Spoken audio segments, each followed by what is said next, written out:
Hi, hello, it is your least favorite Drag Race content creator, Jer, back to talk about the finale of All Stars 9. I am also recovering from COVID.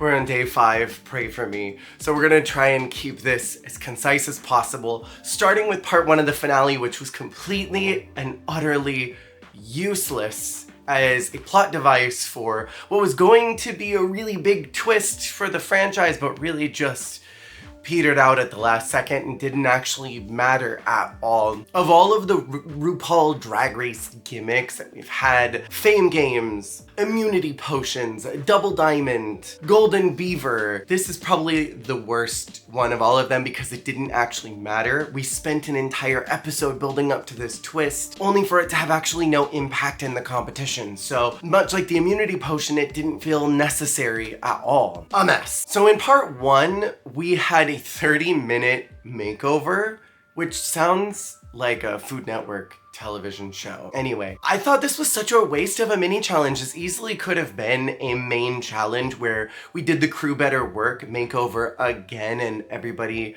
gets like a full episode to do a makeover, and I don't understand why we didn't use this opportunity to just do that. Maybe they really thought the double diamond was gonna be super impactful, but if I had my magic wand and I could sort of fix Drag Race, I would make this a main challenge. And in my opinion, I think that both Nina and Angeria would win. Nina would have a lot to make up for from her original season where she did that disastrous makeover on Sugar Cane, and honestly probably should have gotten like a citation from some drag police force out there to pay a fine, do community service or something. And I absolutely am certain that Angeria would have won because she has such a strong brand identity that she would have been able to stamp that on her makeover and they would have looked really good. So the two of them would have gotten an extra badge.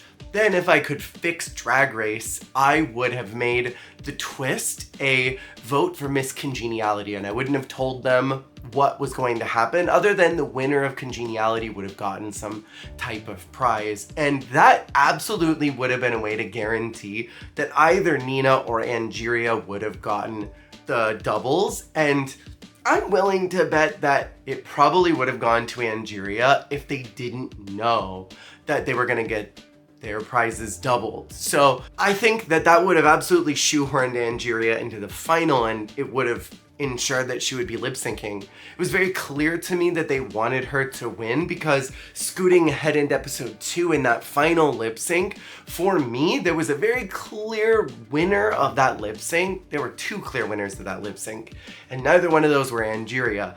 Am I really excited that she won? Absolutely, because I think she's excellent. I really love Angeria. I've been rooting for her since day 1. She was my pick. If you go all the way back to those original videos, I was rooting for her. I'm not mad. I just think this felt weird. I didn't like the way that it all panned out. Let's actually scoot in and dissect that episode, which again was a lot of fluff. So I don't understand why we didn't do a full makeover the week before and then do the Tic Tac lunches at the start of this one, because most of that first 30 minutes was just kind of fluff filler garbage and we didn't need it, and almost all that rehearsal was fluff filler garbage and we didn't need it either. I loved seeing Kylie. I thought she looked beautiful. Her getting hugged and announcing new titties, please be careful, new titties, was probably my favorite thing that happened throughout the whole season. I'm gonna be so real. Kylie's such great TV. She's such a great drag queen,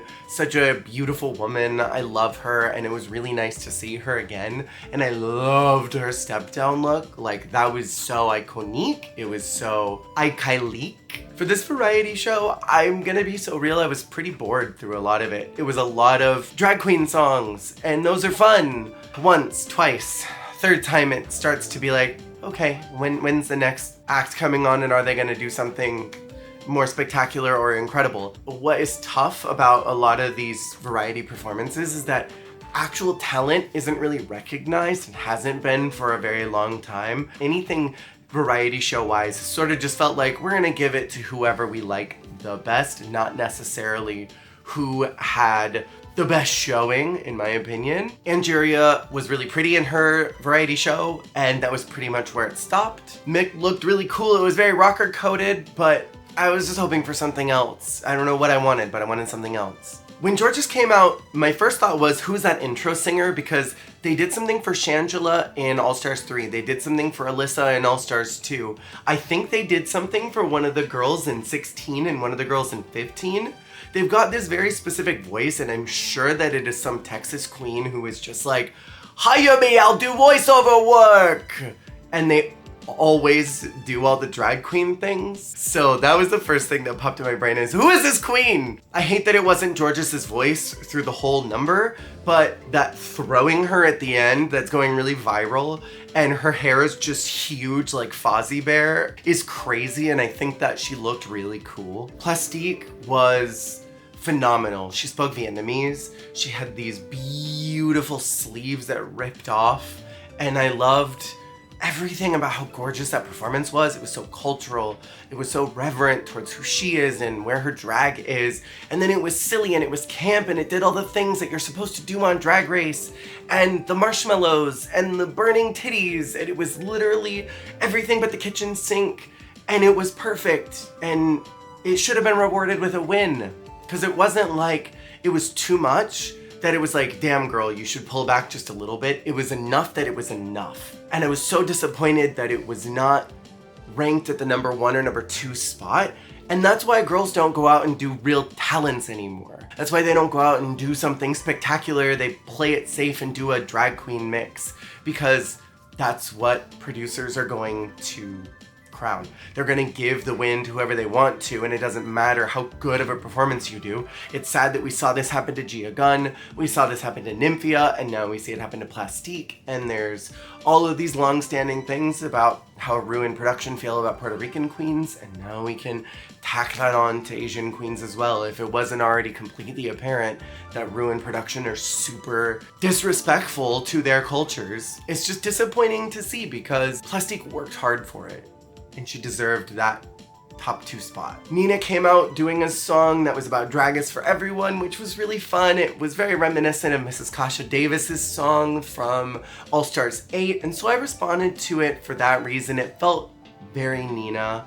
I loved the way that she presented it. I just think Nina's really cool, and I've really enjoyed her through this season. Was it the best number I've ever seen? No, but was it my favorite of all the drag queen songs? Absolutely, because it felt the most like she was present in that number. So if I were to rank everybody, I would definitely put her at number 3, because it felt the most authentic to who she is. And I think my favorite part was her referencing that really iconic Sia number where she's in that big gown, but it's actually her dancers. And I loved that she incorporated that, and I was sad that she didn't talk about it, or that it wasn't judged or spoken about. Maybe that was something they cut and they just didn't want to talk about that performance. I don't know, but I like that she was even referencing her own history and where she's come from and where she is now. Roxy referenced All Stars 2, but instead of doing white feathers, it was black feathers. This is gonna be hateful, but it was less fierce because Roxy was singing it. And I really wish that she had maybe hired that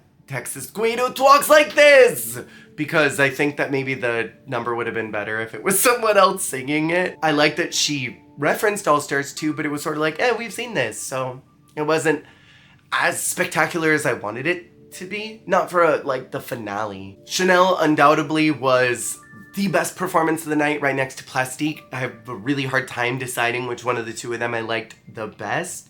But for me, it was probably Chanel at number 1, because she did an actual talent. She did an actual variety, something that you could see her doing in her show. When you go to the club, you're gonna see Chanel juggle. Every time I've seen Chanel, she juggles. The fact that she juggled with bowling pins and then with knives and then put that gigantic cube on her face and balanced it and was looking beautiful the whole time.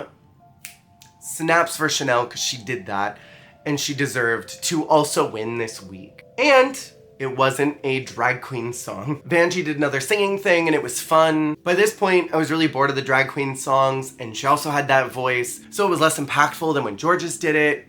And I just don't know how to express it. I'm tired of these drag queen songs. I want to see actual talents, and I know these girls can do something. I know they can. I mean, even if she had walked backwards for a minute and a half saying Miss Vanjie, Miss Vanjie, Miss Vanjie while like dancing and flipping her hair, that would have been more interesting to me. The runway was grand finale eleganza, and my standouts were Angeria because my god, she looked so good. Plastique looked immaculate, and then Chanel in that old Hollywood net type look with all the stones and the glitter and the dog that she was walking down the runway. It was so opulent and it was so big and it was so finale, and the disappointment that I feel towards production in this season in particular for not giving Chanel her flowers until the end of the season and then overtly ignoring her in this last episode when she deserved those flowers. And how cool of a story could it have been to be the first queen to walk in and then make it to the top again and then win this time? That would have been so cool. So now let's talk logistics about the finale, because it was very clear that they didn't want Roxy to win. I sometimes dabble my fingers in the rumor mill pies, and I don't want to make any speculations here, but the internet already is. A lot of people are talking about this World of Wonder lawsuit, and a lot of the girls being pointed fingers at. Chanel and Angeria and Nina have been described as being angels and not monsters. So I don't know if that was a deterrent from crowning either Vanjie or Roxy, if this lawsuit now made it so that they were not eligible to win in the eyes of production. Somebody who was up there was like, this would be a bad image if this lawsuit ends up progressing. I don't know if that was a motivator. I can't help but listen to some of the rumor mill and wonder if maybe that was. I wonder if they did want to crown Roxy, and then this happened and they had to avoid and switch over to Angeria. I also wonder if they wanted to crown Angeria the whole time and that's why they stuck her in the finale. Roxy's charity also only benefits Florida, where Angeria's benefits the entire country. Do I believe with my whole heart and soul that if they had done a Miss Congeniality vote and then revealed that it was a double diamond, that Angeria would have won and she would have been in the first place? Absolutely. Then who would they have given wins to? Could Chanel have maybe ended up there? In my opinion, it should have been Plastique and Chanel, and the two of them should have been up there, potentially with Roxy or Angeria. Now for that final lip sync song, being it a Janet Jackson song, I don't think that Plastique would have done very well, and there's also been a lot of critiques about the charity that she's working with and the way that it uses its money and the way that that's being allocated, that maybe it's not the best charity in the world. I haven't done fact checking on that, I've only just seen people talking about it, so I wonder if that was also something when producers started to look into where is the money gonna go to, and the funders of this money maybe looking into it and saying, yeah, we'd rather our money go here or there. That could have also been a reason why Angeria and Vanjie ended up in the top. Not that the others are worse, but those might look better to an organization that wants to appear charitable. I think that Chanel absolutely deserved to be in the top. She should have won. Vanjie was really confusing to me because her show and her runway were sort of fine. I didn't think they were mind-blowing where Chanel's was. And I think that Chanel could have easily beaten everyone in the top in that lip sync. She would have obliterated, because we've seen Chanel lip sync. Of the lip syncs that we saw on television, I think that Angeria was the most inconsistent with her energy. She sort of seemed to lose steam by about the midway point. Roxy was pretty consistent, but kind of had some dips, where Vanjie was just like an upward trajectory of energy. She never stopped going up. So in my opinion, Vanjie won that lip sync, but we're looking at a body of work here.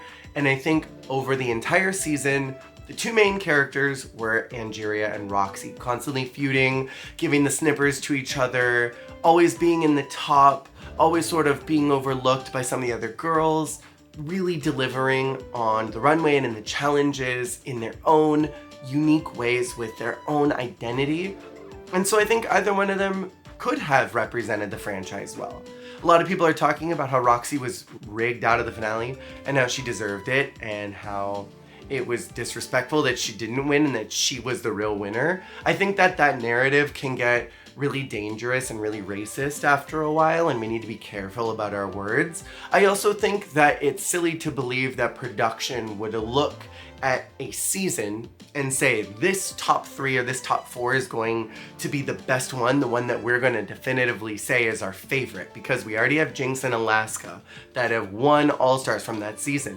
So then by crowning Roxy Andrews, them as a production company are solidifying that season 5 is the strongest season of all of them. And they've already shown their cards by saying that they really love season 5 by how many times they've brought Alyssa back, especially with her coming back for Global All-Stars. And I think there's a really big, broad picture that we have to look at with the RuPaul's Drag Race franchise. Let's say Alyssa's winning Global All-Stars. They can't crown Roxy because then they're really saying, we love season 5 and season 5's the best one. You better watch out if you're from season 5 because you're gonna win or you're gonna disappoint this powerhouse that we've already solidified, which is why I believe with my whole heart that if Peppermint ever got on an All-Stars, she's not gonna win because they don't want to solidify one season as being the best or the strongest out of all of them. That's just another thought that I have, this lawsuit aside and being pulled away from the bigger picture. That's something I can't help but think about as well. I don't think that Vanjie had a chance of winning. I don't quite know why she was even put up in the top 3 in the first place. I love Miss Vanjie, but I don't think that she was a viable winner. I think she has her own story, her own journey that she's on, and I think RuPaul's Drag Race is sort of a booster to who she is. It's sort of the flames underneath her rocket. Roxy is someone who, if we're using this rocket metaphor, is her own being with her own trail, and she's always had her own career, and there's a big endorsed by RuPaul's stamp on the side where you look at someone like Angeria and her whole essence of this rocket, this whole being. While she is her own queen, she is a fan of the show. She engages with every single franchise and always is the first one to reach out to these girls when they get announced. She is the poster child for Drag Race. And she is a perfect example of why we love Drag Race. And I think that's why she deserved the win over the other two. Going back and I want to re-solidify, I really think that either Plastique or Chanel should have been in the top in replacement of Vanjie. Ideally, I would have loved to have seen Chanel. I think she would have been a really viable choice for a winner. But now that we've got Angeria as that winner, we can solidify her potentially as the pit stop host of Global All-Stars, which would be cool to see. Anyway, those are my thoughts about the finale of All-Stars 9. Hope you enjoyed this season more than I did because I certainly was very bored by it. But you know what I am excited to talk about is Canada's Drag Race. So stick around on my channel because I'll be posting that video very soon. Let me know what your thoughts were about this finale. And just as a precursor, if there's anything that is disrespectful towards Angeria, not only am I going to delete it, but I'm also going to block you. And I'm not going to tolerate that. If you don't think that Angeria should have won, there's very nice ways of saying that you were rooting for someone else and you wish that they had won without letting microaggression racism come out. Because that's not going to be tolerated in this space. Take care of yourselves and see you on the flip. Hey, thank you so much for watching. If you liked the video, make sure to click that like button. And if you want to see more, hit subscribe. Goodbye.